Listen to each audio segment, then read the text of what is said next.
like to call this regular meeting of the Larkspur City Council to order. May we please have the roll call? Councilmember Way? Here. Councilmember Chu? Here. Vice Mayor Morrison? Here. And Mayor Hilmer. Here. Would you please rise and join me in our Pledge of Allegiance? Our pledge of Pledge allegiance to the flag of the United States of America and to the republic for which it stands, one nation, under God, indivisible, with liberty and justice for all.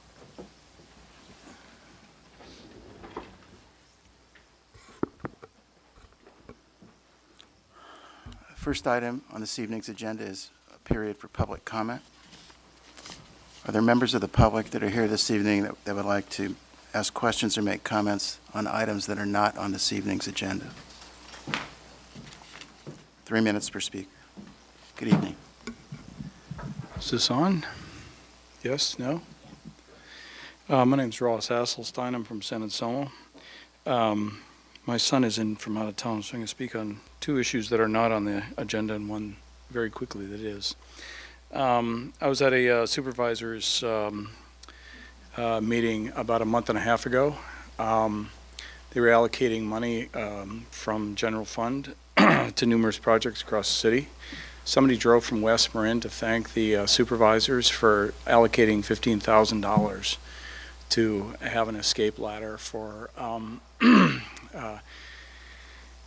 some affordable housing in West Marin. So somebody drove from West Marin to thank him for that small amount of money. I'd like to say at the last advisory board meeting for the flood zone, I mentioned that I thought that any neighborhoods that had pumps as solutions to flooding should probably have special assessment districts. I think we're all aware that the money related to our current flood allocation is going to be terminated in 2027 unless it's re-upped. So I'm not saying that capital costs shouldn't be set on the spend on the pumps, but I'm saying after 2027 to maintain and operate those should really be in special assessment districts. I know there's some opposition to it, but I can speak more clearly now. Or at a longer description. The reality is that things go along with pumps, things go along with generators, and that the magnitude of those neighborhoods that are proposed to be protected by pumps, the potential failure of that shouldn't be shared by everybody up and down the valley, because it will happen. As a final point, this board, this council passed a resolution a few years ago relative to Flood Zone 9, asking that only the best projects be forwarded and progressed. Those with the highest benefit. I think you should be aware there is no current cost-benefit analysis at all for the current project in San Anselmo and Fairfax. You should know that the Phoenix Lake project had a cost-benefit analysis. The original project, the entire project in 2010 had a cost-benefit analysis. Memorial Park had a cost-benefit analysis. The section in Ross is going to have one. There is not one for this project. I think the public deserves it, and I think this council asked for it. Thank you very much. Are there other members of the public that would like to make comments on items not on this evening's agenda? Cindy Winter, Greenbrae. I have a bit of good news for you. Today I used Lyft, and I noticed that the car was coming from the ferry. So after I got into the car, I asked the driver, "Do you take many people to the ferry?" And he said, "Well, yes, I do. I'm taking more and more of them." And I said, "Where did they come from?" He said, "Mainly from Larkspur and Corte Madera. I think it's because if you live in Fairfax, the lift price may be too expensive." And so then I said, "Well, do you take one passenger or more?" And he says, "In the morning, it's usually just one because the ferry has a set date to depart, and people want that security of not having to deal with any extraneous factors such as neighbors or ride sharers. They just want to get to the ferry." But he said when they come home, there's more ride sharing, he thinks. So these are baby steps, but they're in the right direction. Thank you for your comments. Other members that would like to comment on items not on the agenda? Members of the public? Seeing none, we'll move on with the agenda this evening. Next item are presentations. We have one this evening from the Ross Valley Sanitary District on the Capital Improvement Program construction projects. It's an update by Felicia Newhouse, the interim general manager. Hi, Felicia. Thank you very much, Mayor Helmer, members of the council, Mr. City Manager. My name is Felicia Newhouse. I work for Ross Valley Sanitary District. I'm joined here tonight also with my colleague, Catherine Hayden, District Engineer. We also have a few board members in the audience, Board President Tom Gaffney, Director Michael Borstein, Director Pam Meggs. Doug Kelly sends his regards. Doug's a New Yorker, and I think the Yankees are playing the A's tonight, but that's that's another story, exactly. So let's see. Tonight, I'd like to tell you a little bit about some of the capital improvement projects that Ross Valley Sanitary District is doing in and around the city of Larkspur and in our service area. Excuse me. So we're a wastewater agency. We're dedicated to protecting the public health and the environment. Our service area spans from Fairfax and San Anselmo all the way through the Ross Valley, through the town of Ross, City of Larkspur, Greenbrae, Bonaire Shopping Center, and many of the unincorporated areas. So we're responsible for over 200 miles of underground pipe, collecting and transporting approximately 4 million gallons per day of wastewater. Wastewater, I'm going to stop there and just explain what that is. It's everything that's flushed down your toilet. It's everything that goes down your kitchen sinks, your bathroom sinks, your tubs, your showers, washing machines, dishwashers. So all of that soapy, dirty water we're transporting from your homes and businesses through the Ross Valley Service District to the treatment plant in San Rafael, Central Marin Sanitation Agency. So we're basically a system of pipes and pumps that's transporting that wastewater through the Ross Valley Sanitary District. The district was established about 100 years ago, much like the city of Larkspur. And much like the city of Larkspur, our infrastructure is very old and needs repair and rehabilitation, similar to your streets, your Bonaire Bridge rehabilitation project. We're rehabilitating our pipes and our pumps throughout the service area. So the reason this is important is obviously failed pipes in our service area means dirty wastewater going out into our streets and into our streams, endangering, again, public health and the environment. It's not like the old days, right, where you just dump the bucket out the window. We're trying to keep that wastewater contained in those pipes through the service area. So this map shows our service area, again, from Sleepy Hollow up into the north, and Fairfax through San Anselmo, Ross Valley, again, down into the southern Marin area of the city of Larkspur, taking care of 47,000 district customers. We have about $40 million worth of capital improvement projects happening this year, more than 25 million currently under construction right now in the streets in Ross Valley. I brought some handouts to share with the council. This shows our service area map and several of the projects that we have throughout that area. I gave some to Jamie, your city clerk, so she can share those with some of your Larkspur residents as well.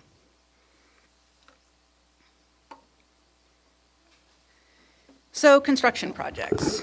I want to tell you a little bit about some of our projects in Larkspur, but I also want to acknowledge that construction projects are a disruption to your community. Noise, dust, traffic impacts, parking restrictions, travel delays, lane closures. All of these are major inconveniences, but come part and parcel with having to do these very needed infrastructure repairs. Councilmember Way had a question. I'm sorry? Councilmember Way had a To you question. about this map, Thank you. I'm just curious as to why Murray Park is highlighted as out of your service area and unincorporated. Yes, thank you. Are they on a that's sewer system? Great question. They're actually on our sewer system, but they are officially within the service area of the county of Marin. Huh. And there's a little bit of a long story behind that, but we're working to consolidate their their service area into our service. Okay, service because in area. here, it looks like it's outside your boundary. It is actually outside of our boundaries currently, although we do maintain those sewer pipes. They're part of our system. Thank you. Thank you for the question.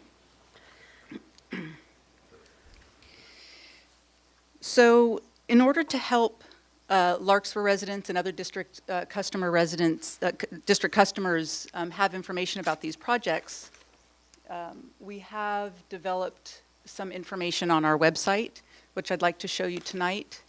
This is the district's homepage, and right down here we have a little button, Capital Improvement Program. We're going to test your internet connection. Very good. And we're going to slide down here a little bit. We have a pretty fun map that was recently developed. And we're going to click there. Oh, you know what? I might need some help typing in an address. Oh, you know what? I can just zoom in.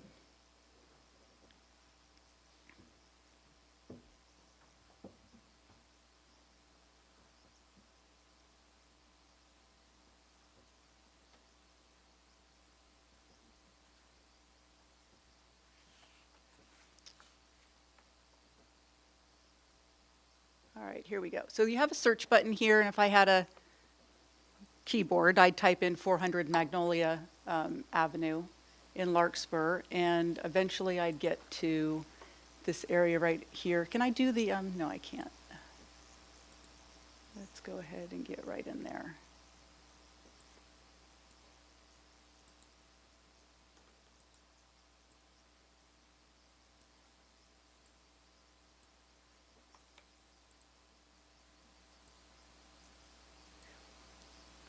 So what I wanted to show you here tonight, here's City Hall, here's where we are.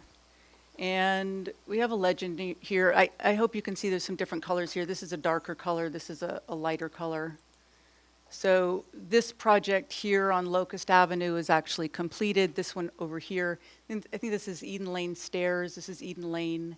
This is a pending project. So if you're interested in learning some details about these projects that are happening in not just your immediate area here in the city of Larkspur, but perhaps you're commuting to San Anselmo and you're interested to know about the Ross Valley projects that are happening in that part of our district area, you can come to this map, type in an address, find a place on the map where you see a construction project that's occurring, and you can get information about that project and who to call for additional information if you have questions. So we find that this is going to be a very useful tool for all of our district customers. And then we have a link here. This particular project is part of the 1617 gravity sewer rehabilitation, and you can find out a little bit more about the schedule, specific project information, and again, contact information. So I just wanted to share that with you tonight. Thank you.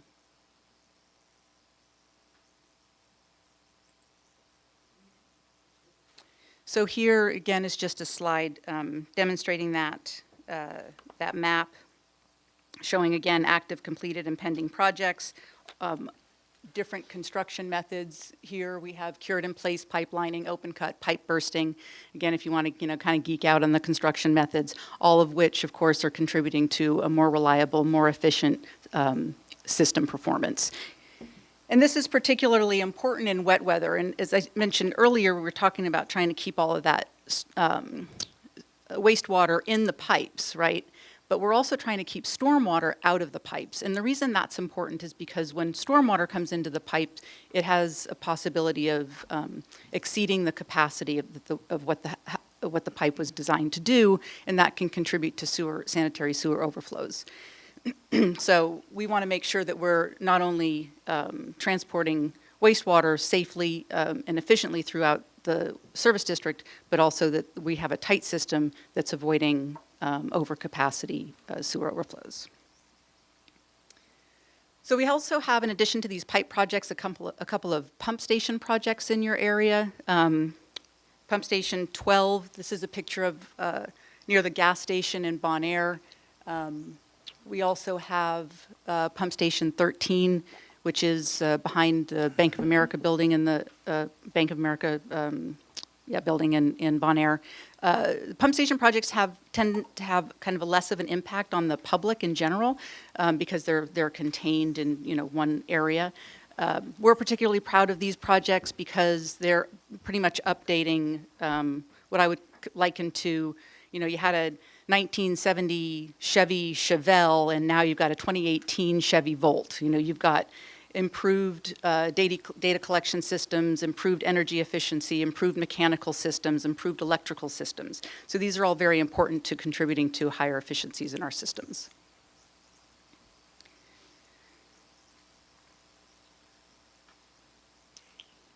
Let's see, a couple other things. For those projects that are affecting homeowners, we are sending out construction notices that are targeted to adjacent homeowners. These construction notices have very important information about the schedule in terms of the times that the construction is happening, when it's happening. And again, there's some good contact information here, so we want to make sure that your customers, that your city residents are, when they see these, reading them and hopefully getting the information that they need. Of course, we also have the information on the website, but those targeted customers are getting the most up-to-date information in their mailboxes and on their door hangers.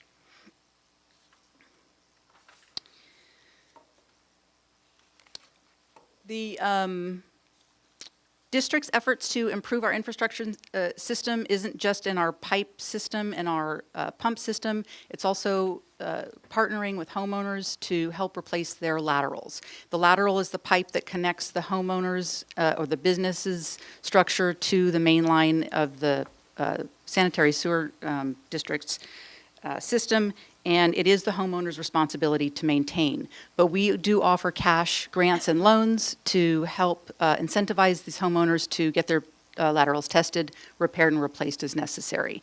We've been working very successfully with the City of Larkspur's engineer, Julian Skinner. We appreciate his efforts very much to coordinate when he has a paving schedule that he's sending out to Larkspur residents, that we also can send out a mailer and advise people about opportunities to inspect their laterals before the street gets paved, because of course once it's under a paving moratorium, it could be quite a bit more expensive to replace that lateral.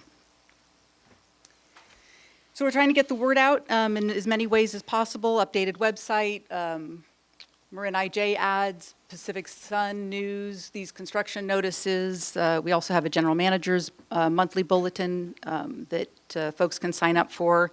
And again, our goal is to work very closely with district customers and partner agencies to improve our infrastructure system and provide these services at the lowest sustainable cost. So we really appreciate your time tonight.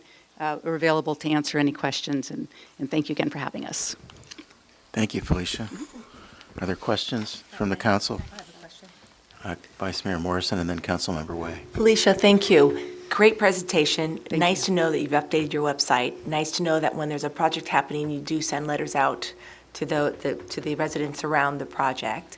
So that's fantastic. You mentioned laterals. You have cash, grants, or loans. That's right. I was informed those are closed. Is that not correct? No, the board of directors has budgeted another $800,000 for this fiscal year for grants and another $300,000 for loans. So we've been re-upping those opportunities every fiscal year, and I don't think we ran out of money last year, but if that was perhaps, some information that you received, if it was maybe just a couple of months ago, now we're in a new budget cycle and we have money. So we do encourage people to come in and apply. We're happy to work with them. So I live in an area called Hillview, and our road's going to be torn up, and many of us want to get together as a group and change our laterals. Mm-hmm. Could you assist us on that? Absolutely. And how would you assist us on that? Well, do you have a homeowners association by any chance? You do. So I would suggest that your homeowners association representative contact the district and apply all of the homeowners in make one application. Each homeowner, I think if you're in a high INI basin, would be eligible for up to $2,500 to replace your lateral. So say you had 10 homeowners, that would be $25,000. You could grant to your homeowners association, and then they could distribute among your neighborhood. Okay, all right, Yeah. nice to know. Yes. Thanks, Felicia. Thanks for the question. Councilmember Way. I had a question about laterals too, but that was just answered by that. I like to see these upgrades to the infrastructure because I know we had a period of time where there were spills that were happening, at a consistent basis, I should say. Can you tell us what sort of the current status is of whether there has been any spills of note lately?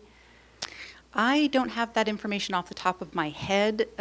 We do have spills from time and again. I can tell you that the district had a recent no spill record of, it was over 80 days most recently, which broke a record that we had held since like 2013. Our goal is to have no more than 2 spills a year. We have 200 miles of pipe, and the State Water Resources Control Board has a regulatory requirement of 1 spill per 100 miles of pipeline. So that's our Okay. goal. Reducing spills is very, very important to us. Yeah, there was a period of time where there were more than we probably needed to have, but Yes. I appreciate the infrastructure to repair that. Thank you. And my last question is, I think it may have been your presentation or the water district's about the influence of the San Quentin property on your structure.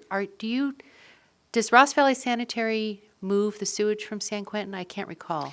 I don't believe we have any part of that. We don't, okay. Not anymore. Not No, anymore? it goes directly to Central Marin Sanitation Agency, which is the treatment plant. So they have a direct, San Quentin Village and San Quentin, the prison, have a direct contract with the treatment plant. Okay, I was unclear on that. Thanks.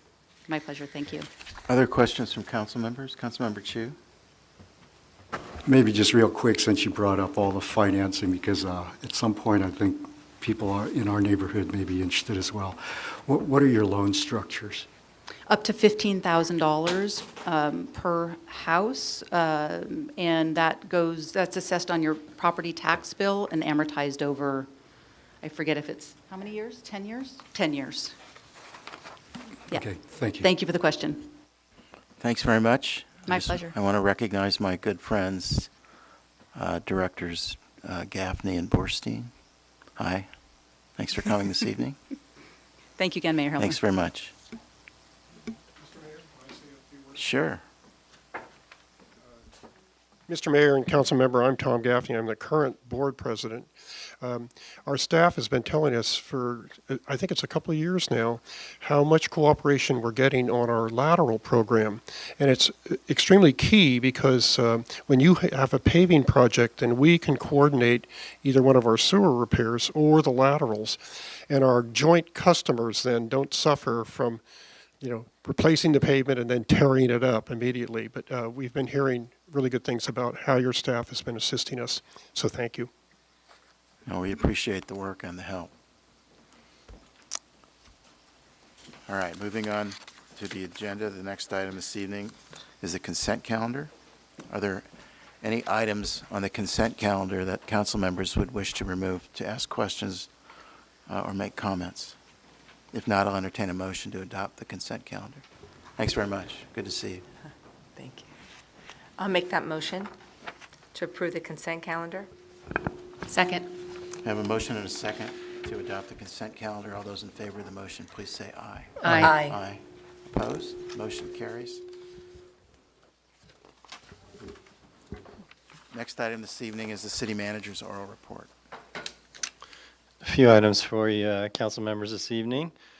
First, want to thank our partners in the community, particularly the Larkspur Community Foundation, who have helped the Recreation Department put on a movie this Friday at 7:30 in Piper Park. They'll be showing E.T. It's going to be a little cold, so bring chairs and blankets, but it should be a fun time for all. And then I wanted to highlight a few things coming up on your agenda in the next couple of meetings.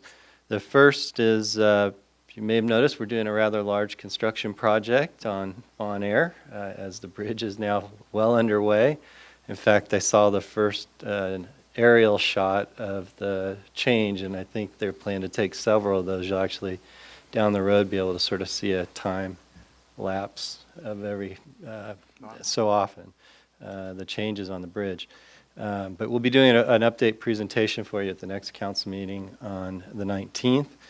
We also will be doing a workshop on the proposed preferential parking program that you just put into place with the ordinance that you adopted on the consent calendar. And then on the October 3rd agenda, we anticipate your first conversation as we navigate through the update of our 2050 infrastructure visioning plan. So that will be timely because we've had a lot of interest in the community lately about some of our infrastructure, both the big projects like the bridge that folks can see, the streets, which people are seeing, and then things like our Rose Lane property and the future of our library and City Hall have all come up, and they will all be topics of that conversation. So with that, Mr. Mayor, I'll turn it back to you. Thank you very much. Are there questions for the city manager from council members on his oral report? Councilmember Chu. Yeah, I don't know if you're aware, but if we're going to have the schools, not the school, but the whole parking thing come back to us, the school district now has a new superintendent. They just appointed, I only remember her first name, Tara, is one of the staff members, and I'll get you her name and contact for her so you can let them know. I wasn't going to steal Vice Mayor Morrison's thunder, so I won't talk a lot to that because I know she wants to talk about You can go ahead. about it. What I'll say is I have met with the principal along with Chief Norton, and they took input from us on some ideas they have, and I think Vice Mayor Morrison's actually going to talk about that program that's changing at the high school, and we do intend to invite the high school, and we can invite the superintendent to join us for the workshop. Okay, thank you. Are there questions for the city manager? Members of the public have questions for the city manager on his report this evening? All right, we'll move on. The next item this evening are public hearings. We're going to open the public hearing. Oh, I'm sorry. Thank you for reminding me. Council members' reports and comments.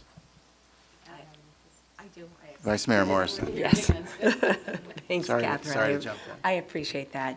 So we got together the Safe Routes to School to meet with Valerie Pitt, who was the superintendent, and David Sondheim, the principal, and the vice principal, Schwanzegger, and our police captain, Hamid, joined us. And so what we talked about, which is what is in this draft letter, so I was really pleased that the administration listened not only to the Safe Routes to School, but along with our city manager and our police chief. So this is just a draft, and we've approved it. So I just want to keep this brief, but what they've rearranged is parking permits will first be issued to students who make a commitment to carpooling. So that's a first.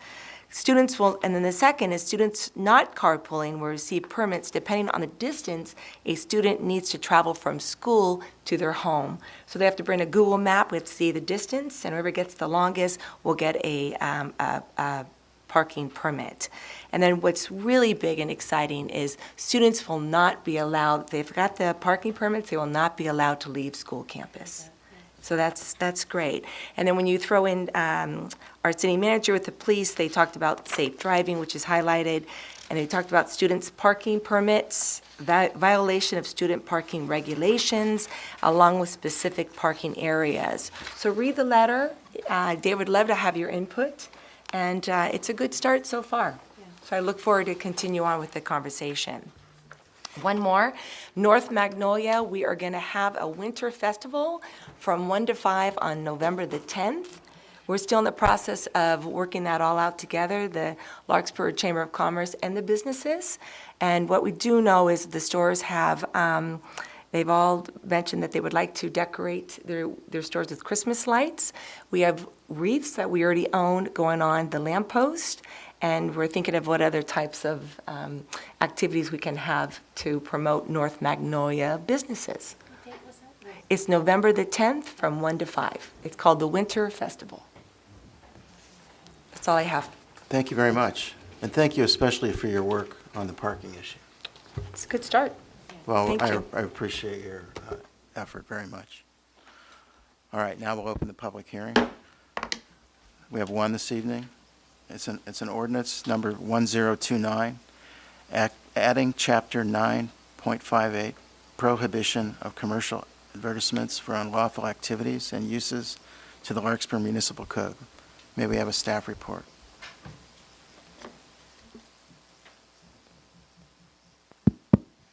Thank you. Thank you, Mayor Hilmer and members of the City Council.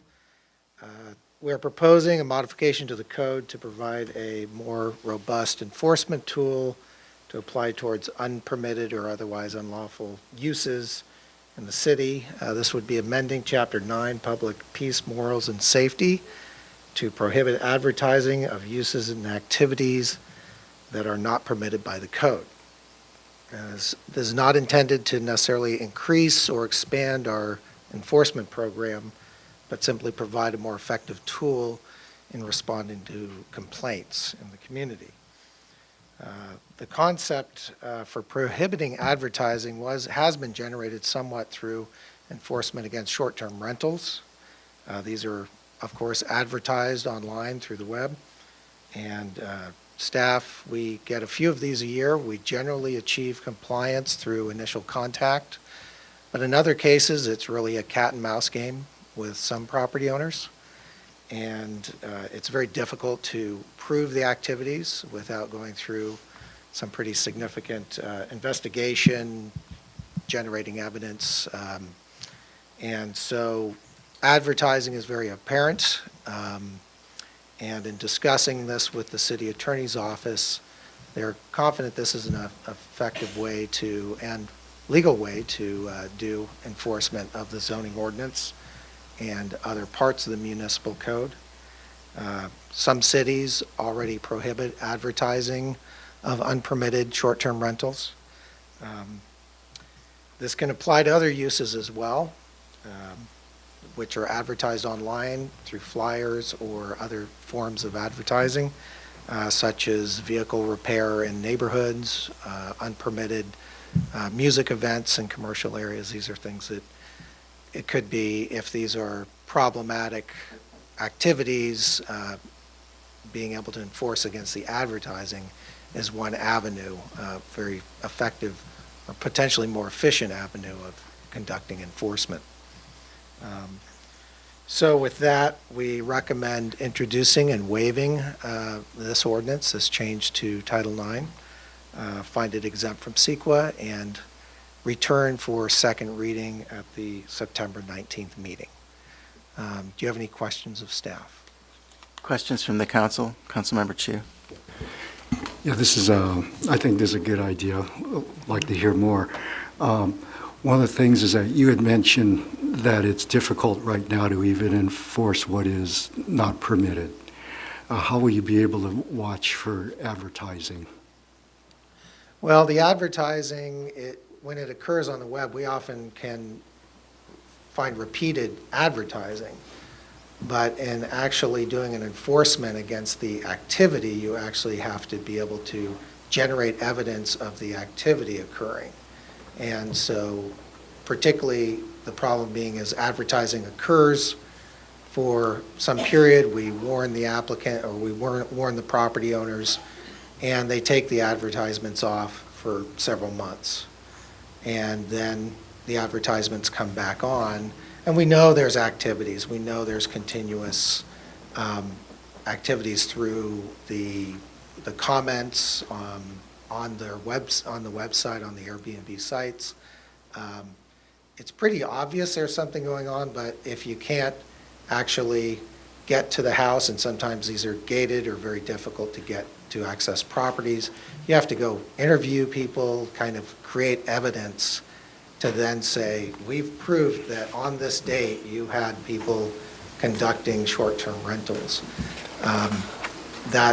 That's really where we don't have the kind of tools to conduct, deeper investigations or sort of sting type of operations where you actually will rent, sort of do as a cover, actually rent a place for some period of time and say, okay, now you violated. And because of the structure of whether it's doing fines or doing some more in-depth sort of nuisance abatement, it's very activity, or it's very based on a certain violation occurring. So because these are so transient, it's really hard to continually enforce against violations that occur in a transient fashion.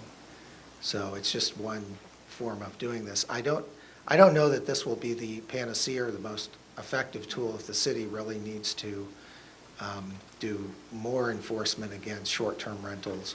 Right now, we know they occur. The problem ones we have, maybe once a year, one or two a year, we have that are really problematic enforcement type situations. But if there is a need to do a more in-depth enforcement, it may involve sort of changing the code even more and better defining short-term rentals and what is permitted, what's not, and possibly involving city attorney with these platforms and where they do allow or can't allow advertising. So there are some larger steps that might be taken. Well, one tool you could use is just to start collecting names and addresses. Anything where you rent for more than 14 days is income you need to declare. So just send it up to the IRS, let them deal with it. Ka-ching. Yeah, there are And other then avenues. then you can negotiate a part of the, anything that they recover. Okay. I can't help but ask this question. How many of these Airbnb stings have you conducted? Well, to be honest, we haven't really conducted what you'd call a sting. We know that other cities have done this. This has been identified as one route. Or they hire companies that will actually sort of conduct stings and be more vigilant against advertising in these activities. So that is another route. As I said, we've kind of, by putting pressure on and communicating, we've generally gotten compliance. In one case, we were not getting compliance for quite a while, and then they ended up selling the property, so it resolved itself. But we have some other situations where we're not. Other questions from the council? So- Councilmember White? Maybe this is a question for Sky, but I can see that the emphasis now is on short-term rentals, VRBOs, and Airbnb type of things. But where does something like a person advertising on Nextdoor or a site that's sort of a community bulletin board that's specific to an area, and let's say they are an unlicensed contractor who's advertising their work, or let's say they're an unlicensed limousine driver who's picking up people and taking them to the airport, and they're advertising on those bulletin board sites, what do we do with that? Or does this fit into this kind of ordinance? As I understand it, the complaint-based enforcement is not going to change with this ordinance. So it would still be incumbent on somebody to actually file a complaint with the city that somebody was advertising an illegal activity. At that point, I assume staff would go through the normal process of contacting the person who'd placed the advertisement, assuming first they would verify that it was actually unlawful activity. An unlicensed contractor could do some work that could only be advertising to do work that they were allowed to do. But yeah, let's assume that that staff confirmed that they were advertising for unlawful activity. Staff could contact them and tell them that they were not allowed to do it. But the issue would then be whether or not the person persisted in advertising it, and that's primarily the reason behind the ordinance is not just short-term rentals, but other forms of potential advertising where after staff has attempted to work with somebody, they haven't gotten compliance, and this will provide an additional tool where the actual violation isn't so transient that developing evidence is difficult. So that seems to be really where this is stemming from, is one or two incalcitrant individuals who are not responding to removing their unlawful activity from a website? Or is this just trying to put an additional tool in your toolbox for hopefully eliminating some of these sites? Just trying to figure out where it all fits in. I'll chime in. I think the key thing here is that we, as a staff, can fairly easily investigate a violation of this ordinance. We cannot easily investigate a violation of renting your place for less than 30 days. That requires us to go to the site, knock on the door, have somebody openly tell us that, yes, they are renting the place for 30 days. or the person say, yes, I rent out my facility for 30 days. There's a lot of ifs Right. to reach enforcement to establish that a violation occurred. This is actually a pretty easy ordinance for us to investigate and establish that a violation has occurred. So that's a big distinction Okay. between the two. All right, thank you. Other questions of the staff? It's for Vice Sky, Mayor Morrison. actually. Sky, if you go to the attachment and you go to the additional remedies, and you go to B, and it says violators of this section may be subject to an unfair, do we want to use that word, unfair? That's the term that's used in Business and Professions Code, Section 17200. That's actually what it's called. Okay. We're just repeating the text that's there. All right, that just kind of threw me off track. Yeah, I understand. It's unfair competition, unfair business practices. It's a whole provision within the Business and Professions Code where government agencies have some additional enforcement tools, including against things like this where there's advertising for potentially dangerous or unlawful activity. Just what an interesting word to use for that. Yes, it is, right? Okay, great, thank you. Other council member questions of staff on this agenda item? Are there members of the public that would like to ask questions or make comments on this agenda item? I'm seeing none. I'm going to close the public hearing. One other thing I forgot to note is there was a piece of late mail that came in earlier today, which was related to this item. And who was it from? I don't see that. Oh, Hank. George Cavalier. Hank Cavalier. Okay. George H. Cavalier.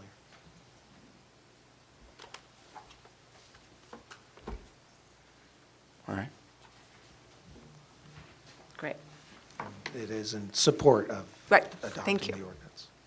All right, I'm going to close the public hearing and bring it back to the council for discussion and action.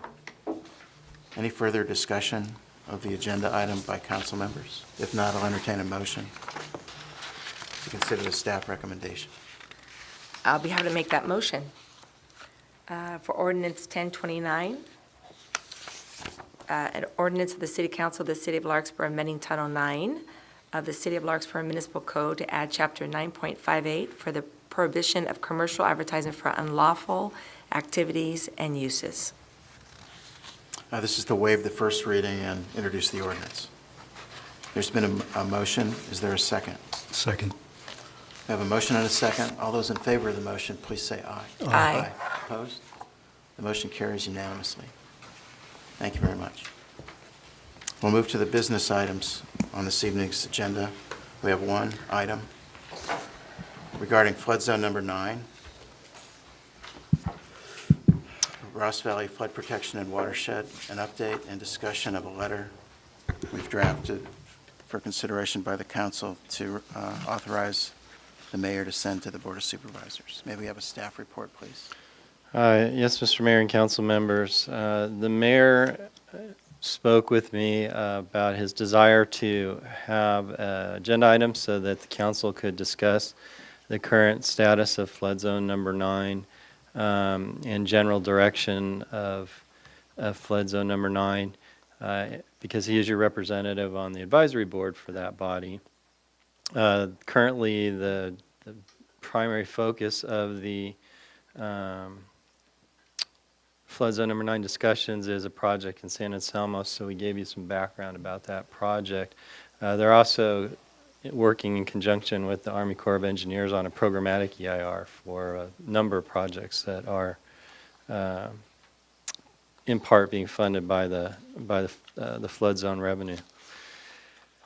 And then Mayor Hilmer and I discussed some of the concerns that have been raised in discussions at the advisory board about looking holistically at the cost and the benefit of the various projects that are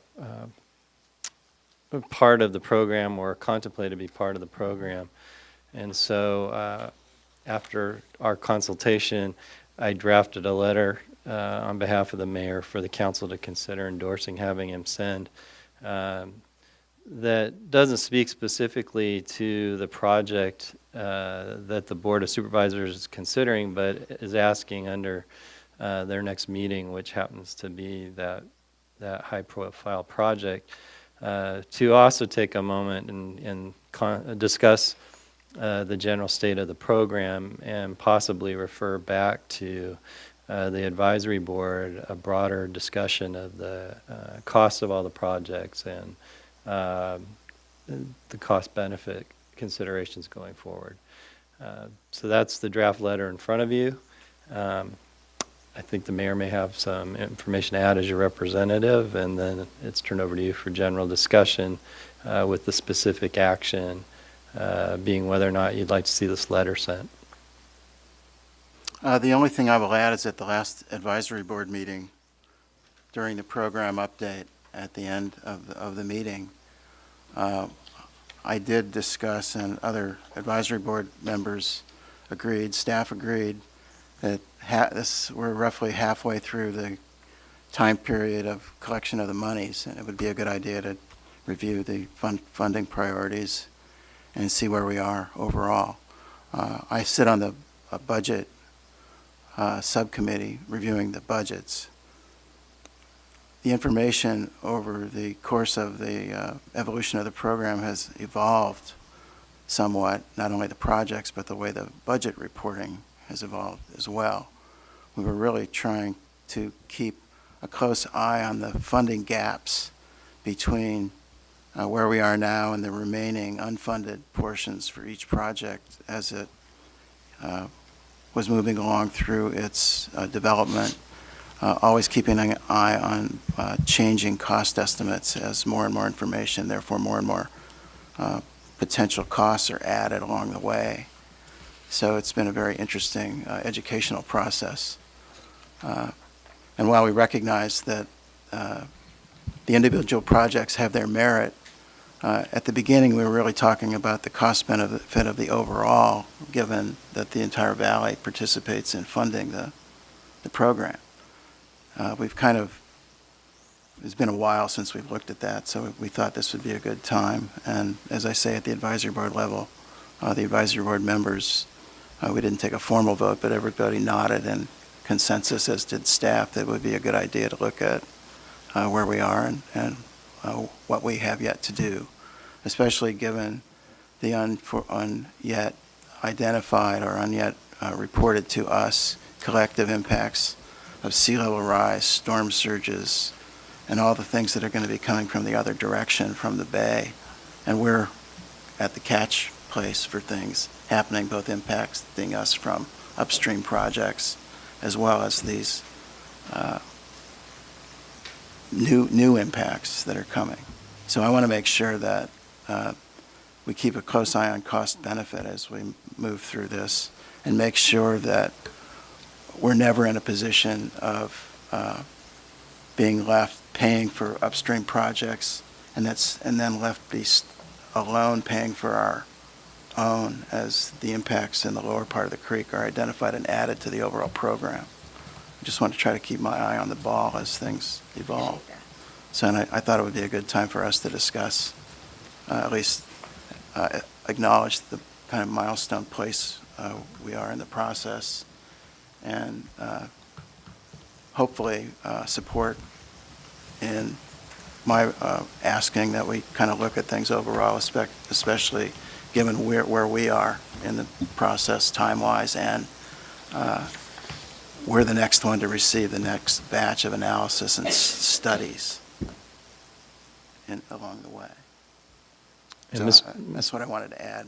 I just wanted to note for the record, there are two pieces of late mail. You received one from Supervisor Katie Rice, and then you received a second piece today from Joan Lundstrom, who is your former representative of the Flood Zone 9 Advisory Board and a former council member.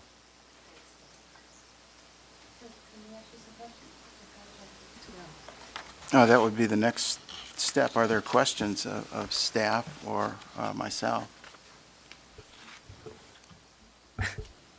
So my first question, I spent a lot of time looking through this and trying to understand it in a little bit more detail, since we've had presentations on this for several years, and a very thorough presentation of November of last year, which dealt specifically with the concerns of the lower Ross Valley where we are. So I'm having a hard time reconciling the updated work plan that was just approved this year, and with this new timeline that starts really August 2018, and it was probably in this material that we received, which really goes through all of the projects, including the ones that are not the one that's being discussed with this specific plan in the San Anselmo area. And this looks pretty updated, and it looks like it's been had discussion at the meetings and everything in advance and approved. If I read this right, that it was approved. So how, it appears to me that this 2018-2027 work plan timeline does not have any limitations in it that it can't be readjusted along the way. And a timeline, it looks like, was approved by the staff, presented to the staff, and approved by the board. Am I right with that? Well, I think everything's on track. I just think it's a good time to take the conversation to a place where we're looking at overall. But why, wasn't that done when this update was done? I mean, it looks like from the material The last that, advisory board meeting, our program update arrived the day of the meeting. and when they go, I haven't been to a Ross Valley meeting, so I don't know if when this update was presented, was there a vote taken by the But when we get into membership? the budget discussions, usually the overall program update is kind of in the works.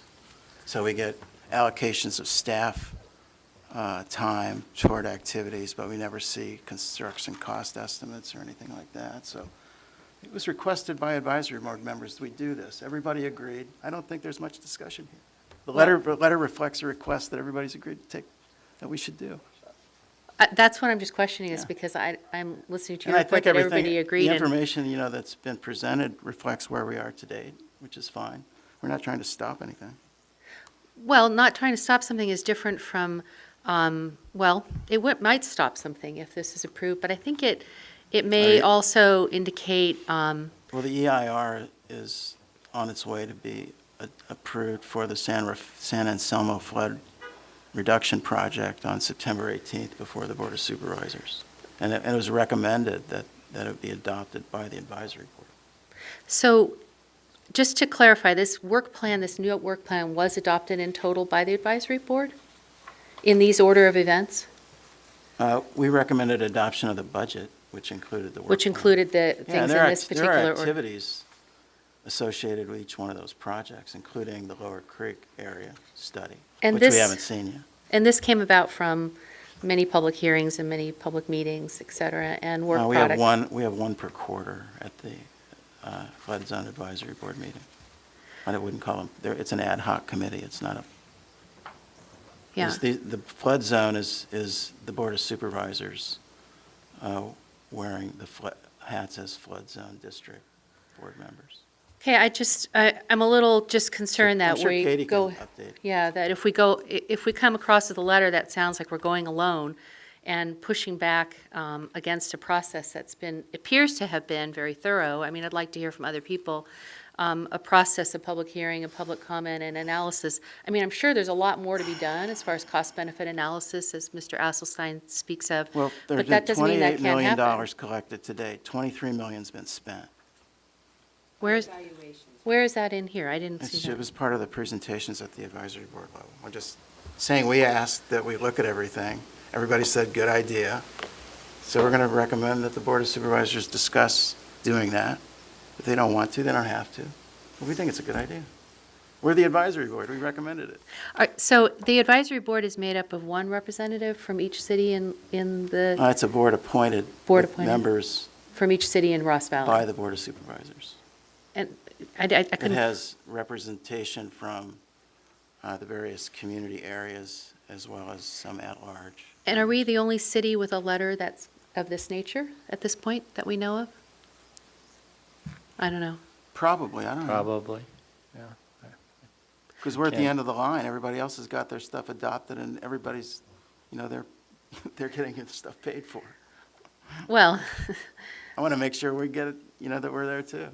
yeah, I Plus the things we don't know yet, they have to be added. yeah. I get very concerned about collaboration, and I think in small cities like ours, where we're all in the same valley together, these projects are going to impact each other, and a letter that comes from us that seems uncollaborative doesn't feel well with me. But I'd like to hear more comment Okay. on it. So, So I have some questions Thanks, Larry. So Dan, these are just an update from you, okay? So the U.S. Army Corps of Engineers, have they improved the 4 new projects, Sunnyside, Hillview Neighborhood Pump Station, Storm Drain Improvement Project, and Lower Cormadera improvements? Have they all been looked at and? Those projects are in the works. Okay. So, which excites me and excites you, right? I think the projects have their merit, and it's Okay. described clearly what they do. Okay, and then it talks about the San Osamo, and that if it's over a certain amount, that they may go to San Osamo to make up the difference. I think you're referring to my memo that Is that your memo that, if the the commitment are from higher than some? my understanding is the commitment from the flood zone 9 pot of money is a fixed amount, and the grant is a fixed amount. So if there's a delta, they need to figure out where the extra cost will come from. San Selmo, and I guess the county, if the county values the project enough, they could pay for some of it. So I look forward to hearing from the public, and I have more questions, but I think I want more information. Sorry, Dan? I was going to add, though, because I think to note a comment that Mayor Hilmer made that may have got lost, that is a valuable one to point out. Generally, I think the expectation with the program is that the municipality will have to pay for fund if the cost of the project is in excess of the monies that are available via grant or from the Flood Zone 9 contribution. So depending on the sequencing and the order of projects done, later projects may be in greater risk of having less money available. Hilmer, where did the 35 million, now where did the amount that you said that was discussed, that was spent, where did that money go? Where did that go to? 28. Where did that go to, Dan? 23 million of 28 million. That was the presentation by staff at the advisory board Yeah, I don't remember. of collections versus those monies spent on the program to date, over the time of the program to date. Okay, I just don't remember that amount. I just remember it was a PowerPoint slide. It stood out. Right, okay, No. I have more questions, no. but I think I'll wait till I hear more from the public. and It'd from be Larry. great if we could get a presentation on that stuff. I'd welcome it. All right. Any Larry? other questions of Dan? Dan, do you have anything to add to this? No, sir. All right. Are there members of the public that would like Yeah. to? Larry wants to say Oh, something. Larry? Yeah, I think, I've read the letter from Supervisor Rice and, former Mayor Lundstrom, and, they're encouraging us to not go through this letter because there's been a process in place. You're saying that the advisory board is asking for what effectively you're writing. So Well, they agreed it was a good idea, and we all agreed we should do it. Yeah. At the advisory board level, we recommended it as a good activity. Okay, so I guess after everybody has a chance to speak, where I'd like to get a sense of is where there might be a disconnect between the two sides right now. Because Sure. one of the things that I see, and this is just as an observer from somebody who also has never been to a meeting, is that, we passed this flood fee, a number of years ago, and we're, over halfway through it, and we've burned more than half the money. So, what we really need to think about, in my opinion, is that there's a lot of upstream projects that have been delayed. I'm not going to get into the reasons. That's just a statement of fact.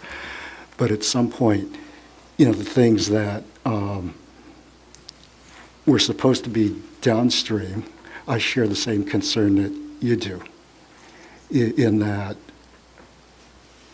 the anticipation of having inadequate funds by the time 2027 comes around may make it so that we don't have an opportunity to get our projects done. So, those are kind of the things that I'd like to, hear, addressed as we go through this conversation. I also share your concern about not sounding collaborative, but at the same time, I can think of 5 projects or issues right off the top of my head where I feel Larkspur, in being collaborative, has also ended up doing things to their detriment. on a broader scale, only because of where we are. We're at the crossroads of Marin. So I'm trying to balance all that out, but those are the things I'd like to hear people address. Well, and Larry, with that said, everything that's going to be happening upstream, is it going to help us not flood? Is it worth putting money into the San Osamo and to the building, the bridge, et cetera? Is that going to help us not worry about the dredging, or do we still have to do the dredge if all that's taken care of? Yeah, I'd without like to knowing hear that, that, too. yeah, without Something- being science I'm not behind sure it, what the conditions might be, but things change. If the grant environment changes, if costs go up, if things we don't know, if mitigations we haven't expected or included have to be added, and by the time we have all that understood, if the grant environment changes, we're already on the hook, yet we have our own stuff to take care of. That's a double, I want to make sure I No, that, understand what you're saying. and- this is risk management. To Yeah. me, this is due diligence. Anybody discouraging us from doing this is not considering our interests, is my opinion. I think they're good questions that ask at the risk of, say, derailing a whole process. So I'm trying to I'm find not something in interested in between. that. derailing it. I want to make sure that we're keeping our eye on our Yes. interests as we move forward. And All right. I'm with you on that. Members of the public that would like to make comments or ask questions on this agenda item. Yes, sir. Please identify yourself. Hi, my name is John Crane, and I live at 86 Sir Francis Drake in Ross. Thank you for letting me come here tonight. I really came because of one sentence, which is written by Julian Skinner, and it was dated July 2nd, 2018. The city supports the development of projects that will reduce flood risk in the watershed while not creating any additional flood risk to Larkspur. I think I wish I lived in Larkspur.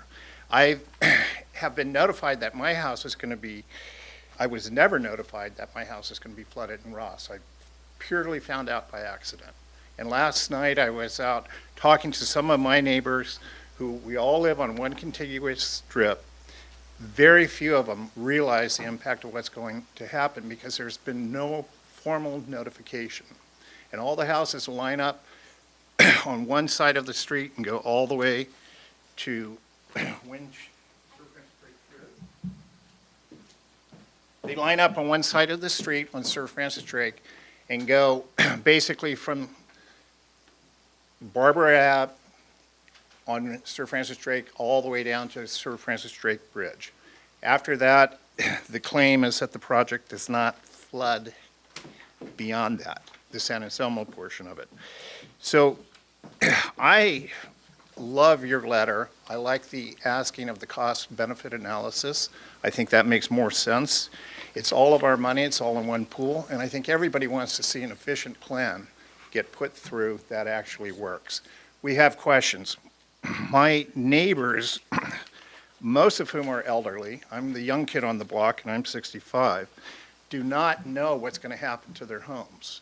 And I think that's a terrible thing to have happen at this point in time.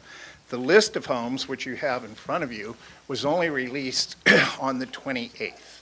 So, yeah. So a lot of the people are not paying attention to what's going on, and as far as I know, there's been no formal outreach by the city at all. So by not notifying the people whose homes are going to be inundated and only releasing the list on the 28th, I don't think there's been a reasonable attempt to inform the public or engage them in conversation about what's going to happen. And the reason is the homes on that list need flood mitigation barriers. And that is a complicated procedure because each home is unique, each home is different. Some have retaining walls that are in need of repair, some have trees that may fall into the creek. And without a discussion about that impact to individual homes, we're flying blind. So I would like to get more answers before we proceed with a project that may or may not be effective. To be clear, your comments are related to mitigations and impacts described in the It's environmental also, impact report. I think there's been a disingenuous lack of public outreach. Well, I just want to be clear, you're commenting on the, So I'm one of the homes that will be flooded. on the environmental impact report for the flood reduction Yes, project. and we will be talking in the future about mitigation to my property.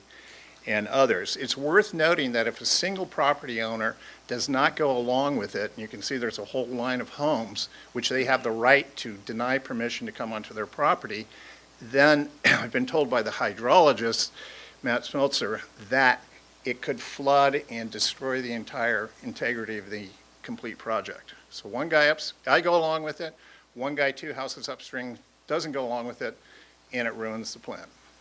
So it's a big concern, and that was expressed to me by the guy who's done a lot of the work. That's all I wanted to say. Thank you for your comments. Thank you. Other members of the public that would like to make comments or ask questions on this agenda item? Now, this is regarding the city letter. That's the agenda item.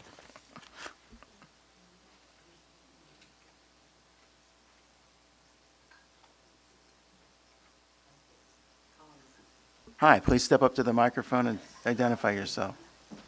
I'm Carol Page from San Anselmo. And had the Board of Supervisors had a meeting yesterday, they would have heard this first, but since they didn't, you're hearing it first. And I would like to take a sideline and say that Councilmember Way is assuming a more robust process than has taken place. The Mayor Hilmer can confirm that the December advisory board meeting was canceled, that the last advisory board meeting was canceled, was moved twice. So they aren't held on a regular basis where you would, I wanted to go, I couldn't because of the way the dates were changed. So no, it isn't quite the way you're assuming, I believe. Okay, 3 minutes, right? So in what I have handed you, the first document is the Army Corps of Engineers design storm showing the exponential increase in flow as water moves downstream in their project. The San Anselmo Creek at Fairfax is 4,300 cubic feet per second. At the Bon Air Bridge, the discharge becomes 9,000 cubic feet per second. The second page is from Geomorph's Tech Memo 3, showing the 33-foot wide core channel carries less than 50% of the designed storm. Any engineer will confirm that the way to correct the deficiency is to modify the capacity starting from the bay to upstream areas. That was the practice until the 2013 grants. Then the county switched to top-down projects in pursuit of the grant money. The interesting things about these grants, the Board of Supervisors delegated their authority to staff not to save time, but to avoid public meetings. One result, the supervisors approved the San Anselmo grant without seeing it. But what the heck? It's only $17 million, right? Whether the grants were lawfully amended by the Department of Water, according to the Department of Water Resources policy, is an open question. Please form your own conclusion after you read what I have submitted to you. The legal information was provided by a person who is no longer with the Department of Water Resources.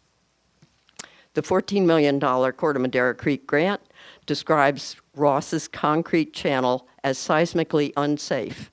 What about the rest of that concrete channel? What is that going to cost? Where's the money for that?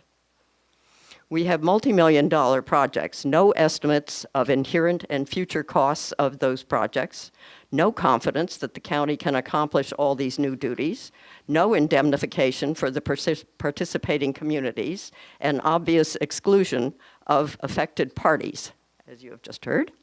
Ahead lies massive debt and unknown liabilities. What was accomplished? Flood flows are shifted from one area to others. Not abated, not mitigated, just moved. The failures of accountability and transparency are very apparent. It is time to examine county activities and weigh the consequences of them. I endorse your effort to begin restoring accountability by reevaluating the costs of the county's program. Thank you. Thank you for your comments. And should you have any questions about any of that, I have more documentation if you need it.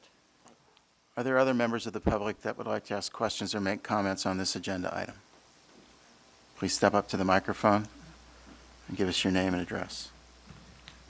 Okay. Cindy Winter, Greenbrae. When it comes to water engineering, I'm a bear of very little brain. I focus on roads and MUPs.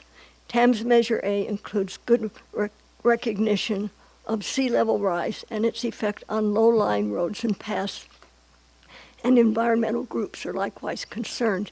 What I don't understand is this.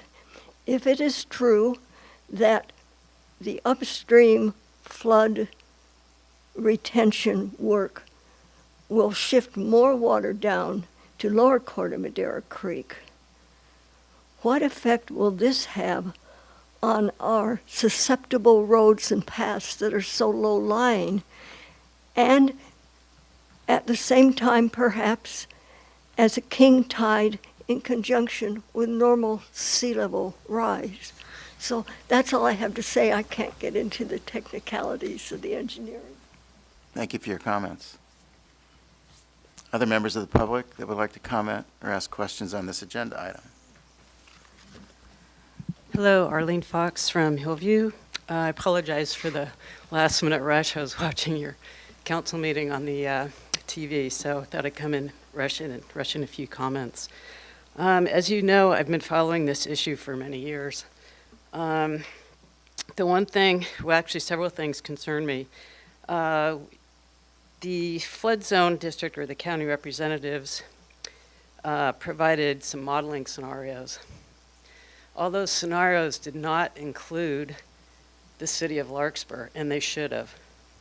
So that really concerns me, because anything you do upstream is going to affect downstream. I can guarantee you, having lived in the area for almost 6 decades, I know what goes on there. And if you channel water into a narrower channel, instead of in the past, it would spread out, it's going to hit us like a tsunami. So that's one thing. The other thing is, in the past, we always had the Army Corps of Engineers dredge the canal. And people argue against that because of money, but that provided that part of Larkspur with an extra drainage, sort of, at low tide. So at least if there was a storm coming in and the timing was right, it provided us some protection. In regards to your letter, I am in favor of it. Especially when you consider that if our projects come in late into the cycle and there is a lack of money and all the projects are completed upstream and you have to go out for another bond measure, the people upstream are not going to pay for it. I can guarantee you that. The mentality of people in Marin has changed over the decades, and once their concerns have already been addressed and paid for, they're not going to be willing to pay for somebody else outside of their area. That's just the mentality, and we have to accept that. So I strongly urge you to prioritize the projects. And like I said years ago at the flood zone meetings, they should have corrected the downstream problems first before they send a torrent of water our way.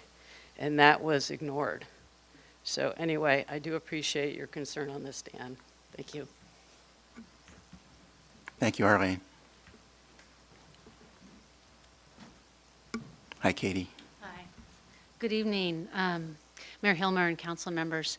Thank you for, I appreciate actually this item being on your agenda and a discussion at this point in the program, one, because the San Anselmo Sunnyside Nursery project is coming up, which I'm pretty excited about because I think it's an excellent project, but also because I think that every single municipality that is a part of the flood zone, even though they participate on the advisory board, with Dan Hilmer coming from Larkspur, it doesn't, the advisory board members are getting into this at a much deeper level than the broader councils.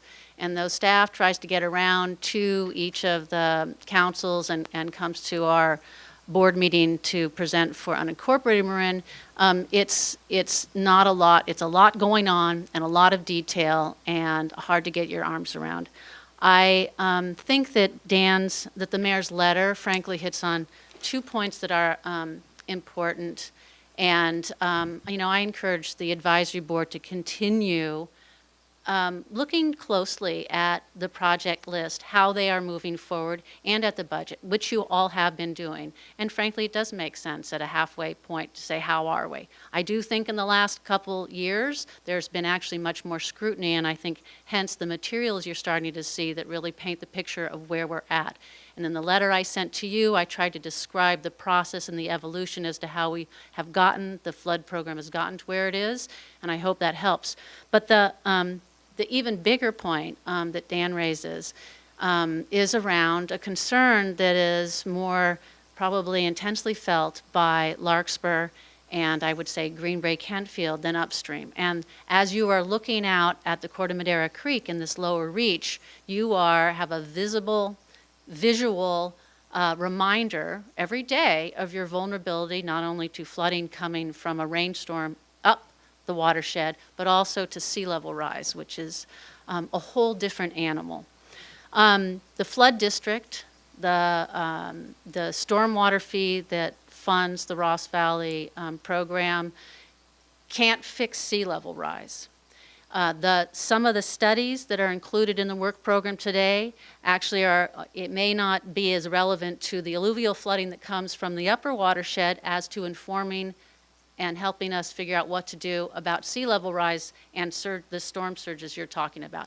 But the flood district is not actually set up to address those issues, other than the dredging, which may or may not be helpful in sea level rise. So to that point, I wanted to remind the council that beyond the Ross Valley Watershed Program, there is the Bay Wave Program that the county has funded to the tune of something like $800,000. There's some state monies. There's other programs, there's other work going on. I believe Larkspur is involved towards looking at the sea level rise and climate change impacts as they meet in the lower Corte Madera Creek watershed. So what I'm getting at is we need to be looking at things holistically that way, but the Ross Valley Watershed Program and the flood fee doesn't get us to that sea level rise place. And I've talked to Dan about the need for a next step, actually a separate step, a parallel step, is to really figure out how do we as the city and county, and the cities and county, come to figure out a plan for what we can do about dealing with sea level rise. But it's not going to be the Ross Valley Watershed Program. That said, there's stuff in here, there are studies going on that will help inform those answers. I want to defend the Ross Valley Watershed Program and the due diligence that's gone on, not only into the San Anselmo Flood Risk Reduction Project, which does involve detention up in Fairfax as well. It's been well vetted. Neighbors' doors, every property owner's doors have been knocked on.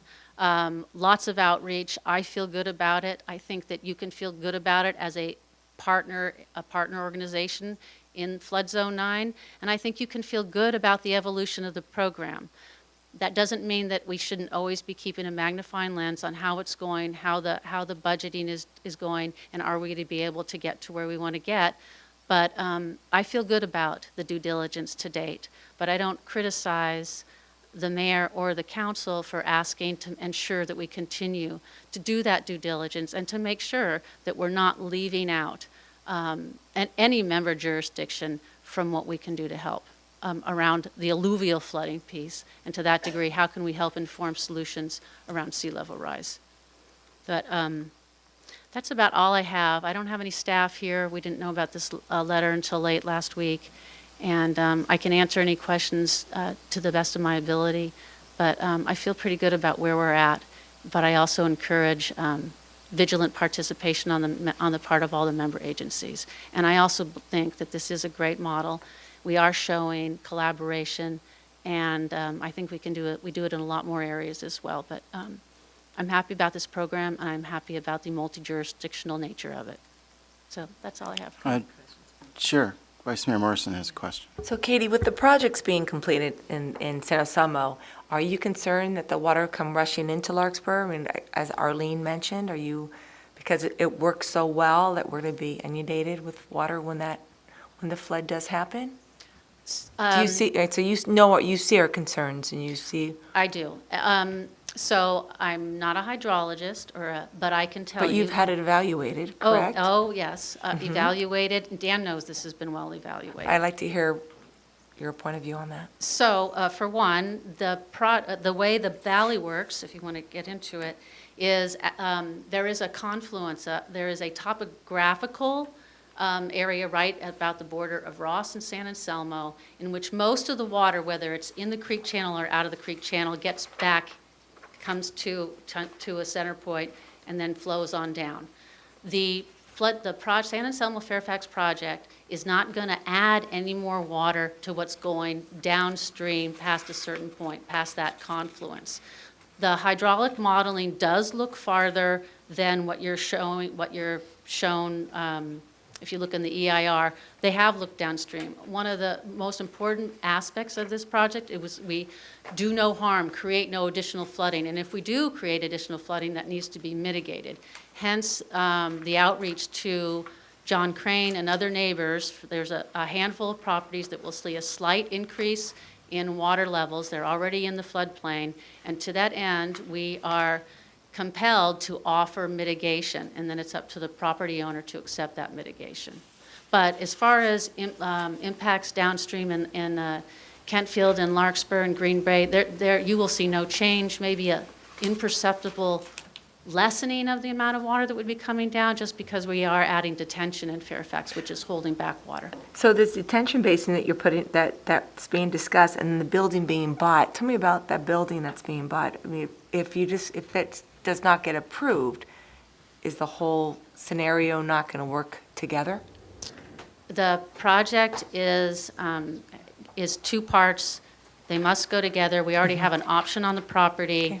We have, and part of the funding that, the budget that's been spent is towards that real estate purchase. If the CEQA document is approved, we are able to take the next step and then exercise that option, purchase the building, which will be removed. And part of that project also is removing the building bridge too, and then actually opening up Creek Park. So there's a nice recreational benefit and public benefit beyond flood control on that aspect. Thanks, Kitty. Okay. I'm going to reference a letter from the city provided by our Public Works Director to the County Environmental Planning Manager with respect to these were comments for the Environmental Impact Report for the Flood Reduction Project. And the questions we have are regarding that there are no discussion of impacts of the proposed change in sediment removal operations. There are also limited discussions to the scour analysis and protection measures, and that we understand that sedimentation issues are yet to be studied and accounted for in addition to the scour analysis. So we're identifying things that are either underway or need to be added to the study that's taking place now. And our letter also reminds that the city of Larkspur would like the not increased flood risk in areas downstream aspect that's explicitly listed in the project objectives of the environmental documents. It also, we also discuss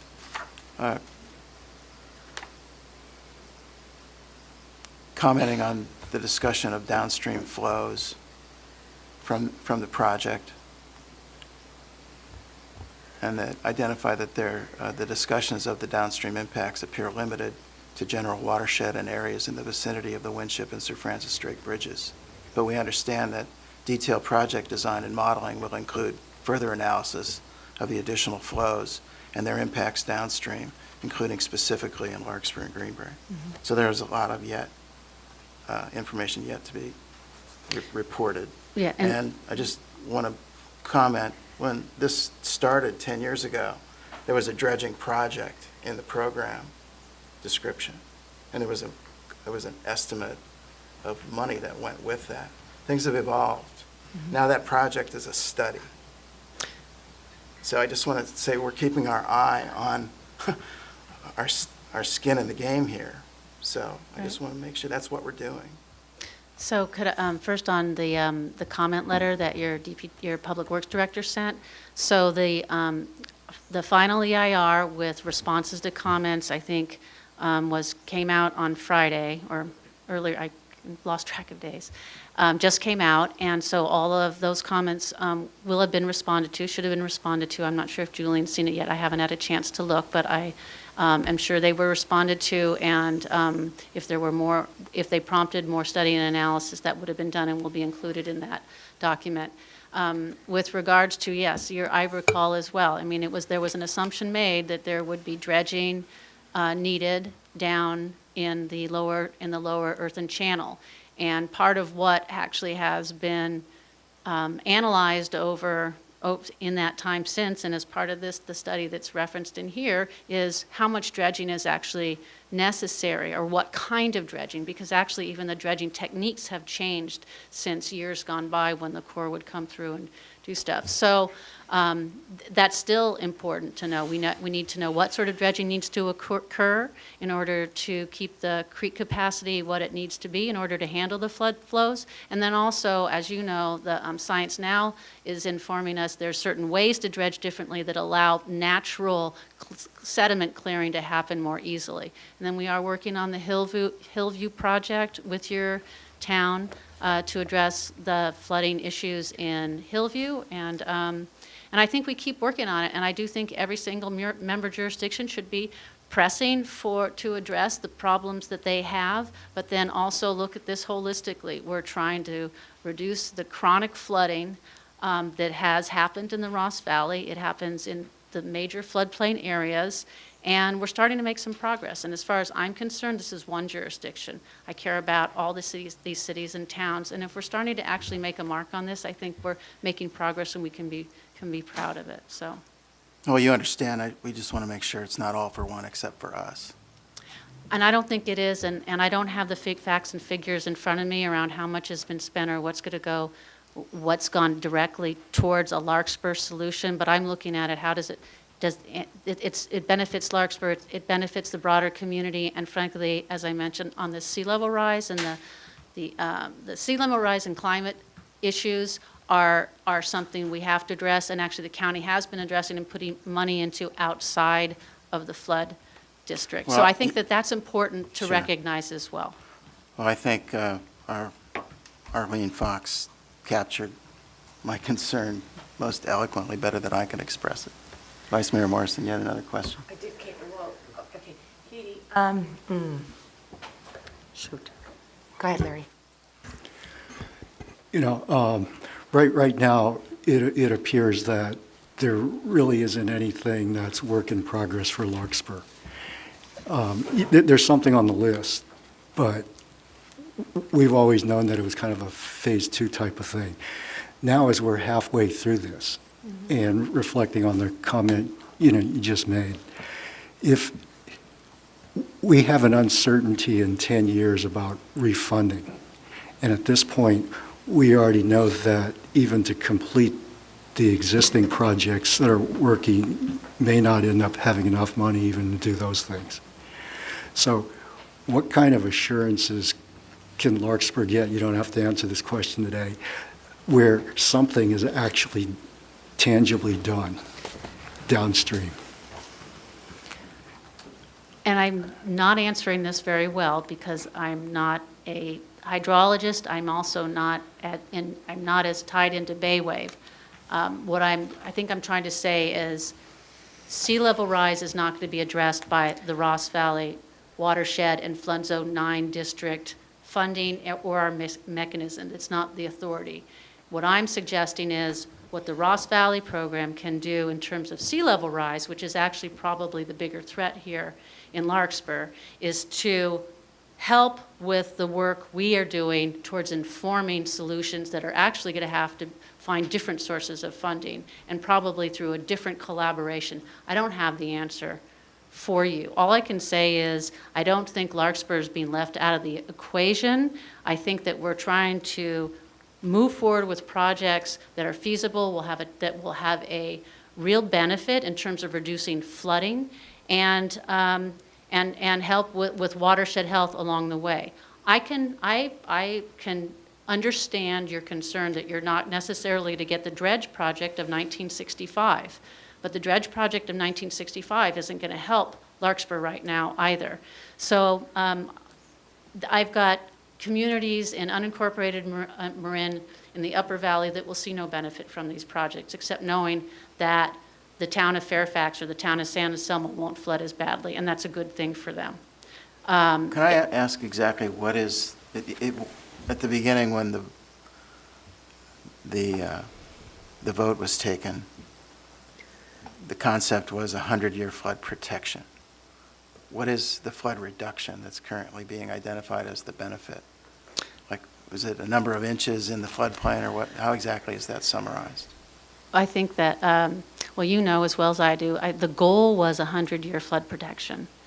What is being proposed now, and as it's been analyzed and presented to your advisory board as well as to my board, is that with the projects in place, if they are all implemented as currently designed, we will be reaching a 25-year level of storm protection, which doesn't sound as good as 100, but it gets us a long way there. It's 80% of the out-of-flow waters during a 100-year event. So that's, and they were honest and realistic, and you know that as well, Dan, correct? Can I jump in for a second? I'm a little, this is making me a little uncomfortable, this conversation, in the following way. The business item is about this specific letter.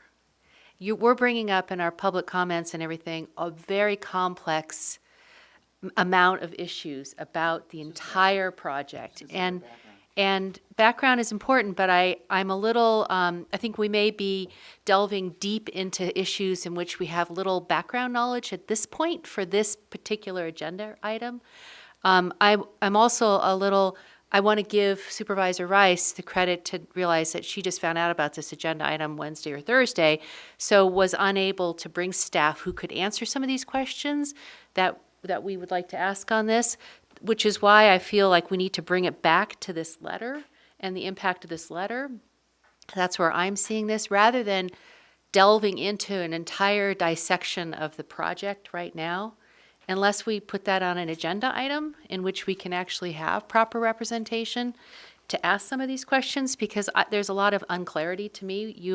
You mentioned one aspect about the advisory committee's decision, and it's different from what some of these letters say, so it's where I'm coming from with this. You've done a nice job. Very No, warranted that. I apologize for going broader and deeper.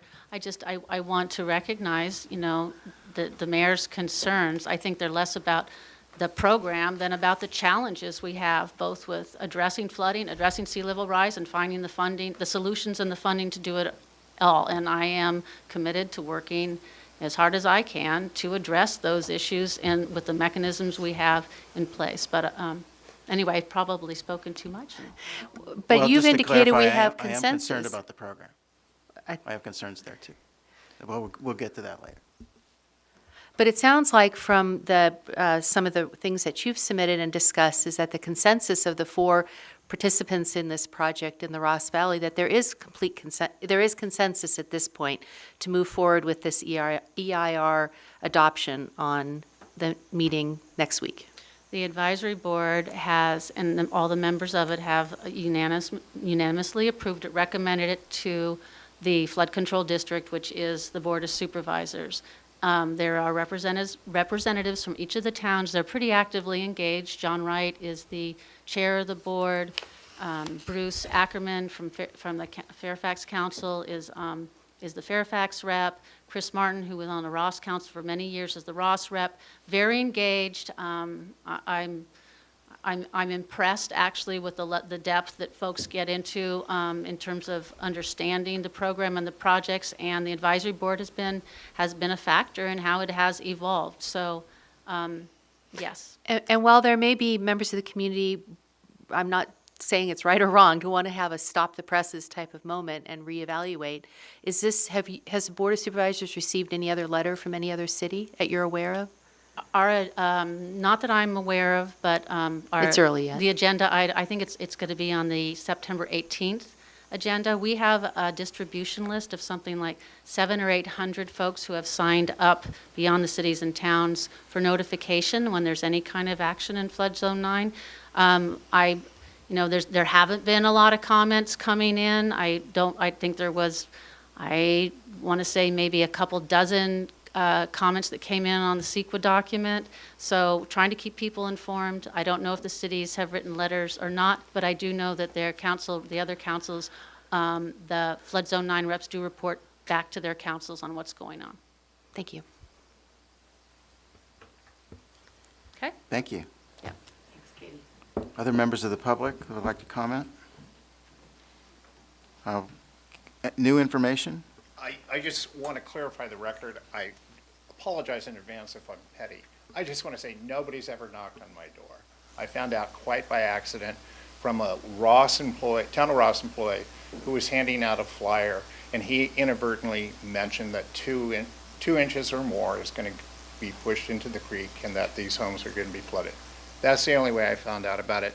Upon that notice, which was random, I did look into it. I did contact Liz Lewis, and I did go to a May 22nd meeting, and Katie Rice listened to me say, my home is in the dark green, that's the 4-inch designation, and she told Liz Lewis to get in contact with me, which she did.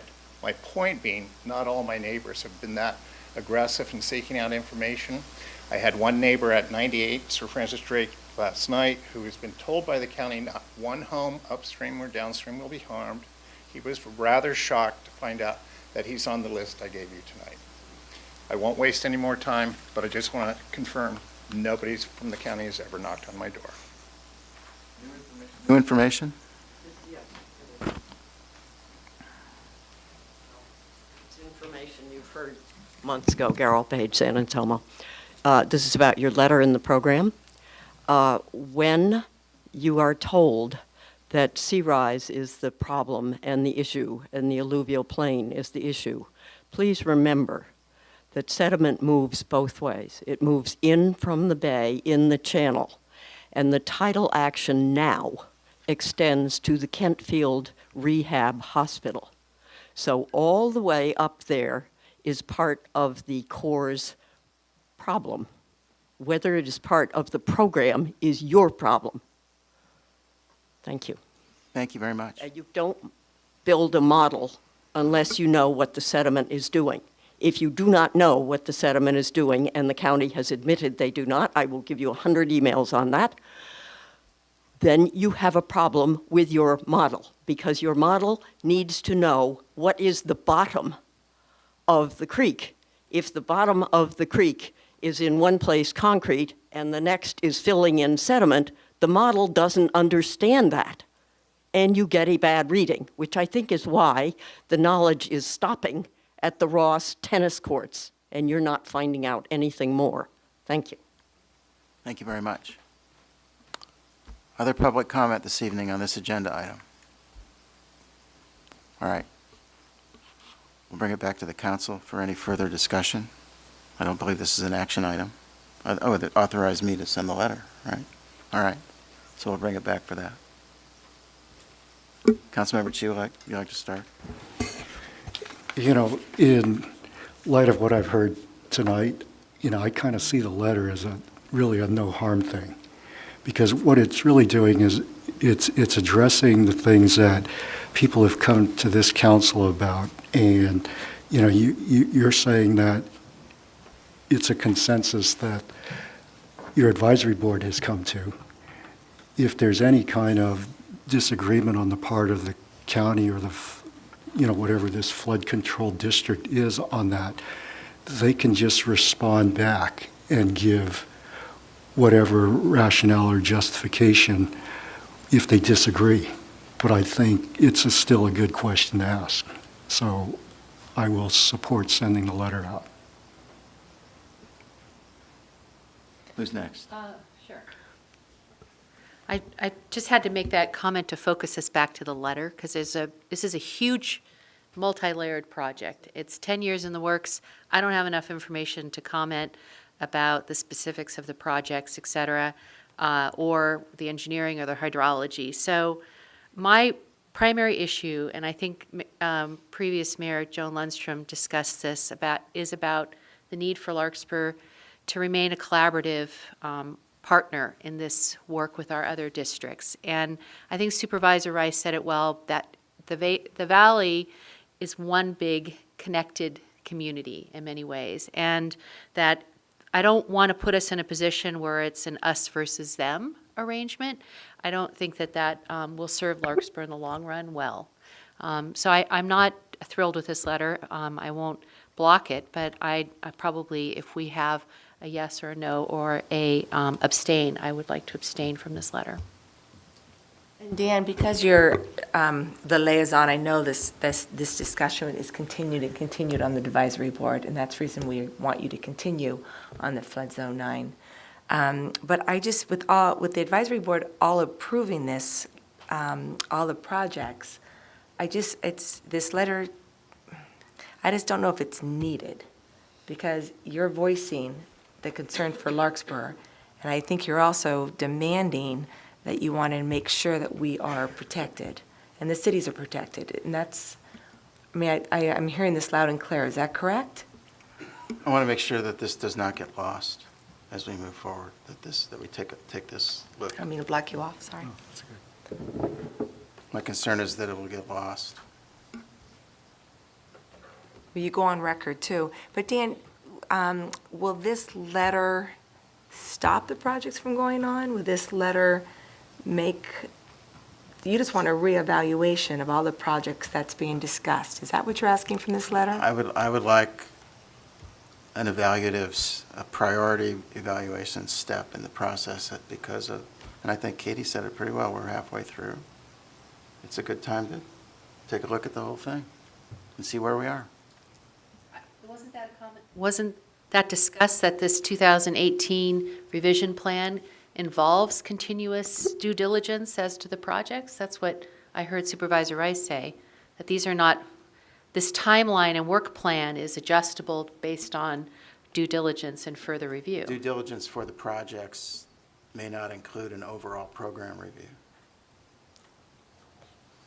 Because But each wasn't that what one, that one is on its own timeline.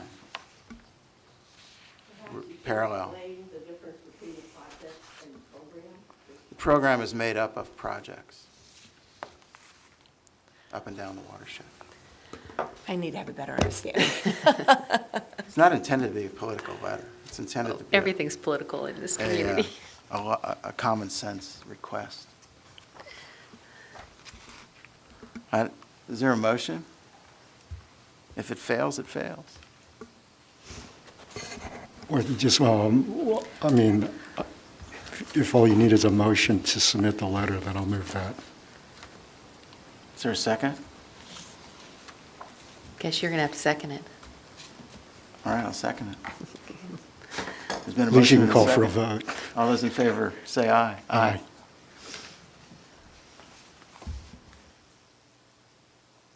The motion fails. Well, we didn't ask for opposed. I'm sorry? Well, I just called for the vote. All those in favor of the motion? Aye. Aye.